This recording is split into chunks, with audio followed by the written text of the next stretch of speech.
حضور سے پوچھا گیا یا رسول اللہ صلی اللہ علیہ وسلم مرد پر سب سے زیادہ حق کس کا ہے؟ فرمایا اس کی اماں کا. یہ نہیں فرمایا اماں اور بیوی کا. کہتے جی میں نے برابر برابر لے کے چلنا. برابر ہے ہی نہیں تو کیسے برابر لے کے چلے گا؟ ہے ہی نہیں برابر.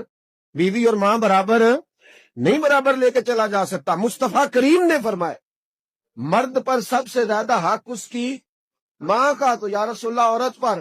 فرمایا اس کے خاوند کا. اس کے لیے خانہ کعبہ تو ہے اور تیرے لیے خانہ کعبہ تیری ماں ہے. اب یہاں ماحول یہ بن گیا کہ برابر. پہلے 2 4 5 دفعہ بیوی سے چگلیاں سن لیتے ہیں اماں کی، بلکہ کئی تو اتنے بیوقوف ہیں سپورٹر بھی ہوتے ہیں ماں باپ کی غیبتوں میں. کہتے ہیں نہیں ممی آکھاں گا اماں نو. گل ٹھیک ہے تیری جو تو بھی کر گئی، صحیح ہے بات. ابا جی ایسے ہی کرتے، میں کروں گا بات. اب تو وہ شروع ہو گئی. اب تو کہے گا دروازہ بند ہو، تو یہ دروازہ بند ہو سکتا؟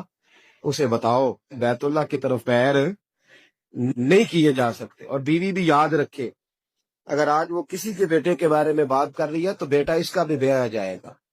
زیادہ لمبا فرق نہیں پڑتا، 20 22 سالوں کا پڑتا ہے.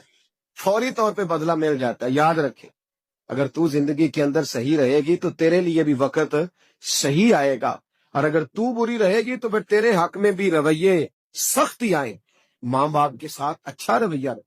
اتنے بیوقوف بچے کہ ماں باپ کو آگے سے باتیں کریں، کہانیاں سنائیں، داستانیں سنائیں.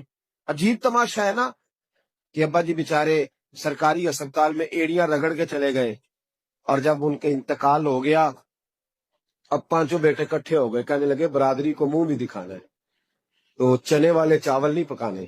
ختم شریف کوئی بوٹیاں ڈال لو، لوگ کیا کہیں گے؟ تو تجھے اب لوگ یاد آئے ہیں جب وہ بیچارہ وہاں ڈاکٹر پوچھ نہیں رہا تھا، اس وقت لوگ نہیں یاد آ رہے تھے؟